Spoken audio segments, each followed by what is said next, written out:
civilian life, but they'll be ready at short notice if the need arises to recall them to the colours.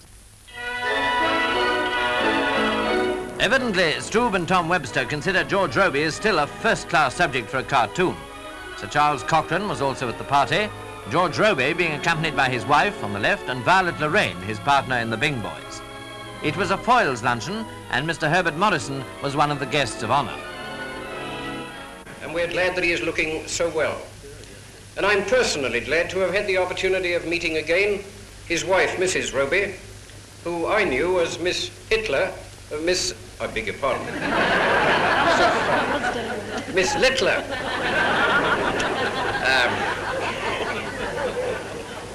I'd be glad if the press will leave that joke out, but it wasn't a joke. It was a sheer slip.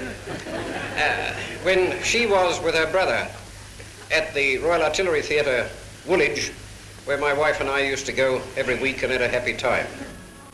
Believe it or not, the famous comedian was celebrating his 80th birthday. I can only tell you that I'm happy that I've been your red-nosed comic now for over 60 years. And he'd written a special song for the occasion. Yours truly is known by his subtle bon mots, his eyebrows, his hat, and his cane. Of course, at times I've been misconstrued.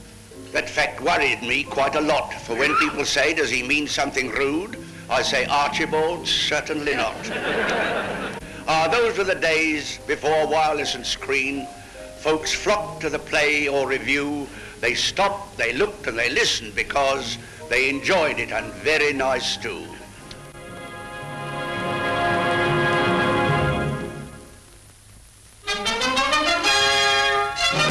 The International Brotherhood of Magicians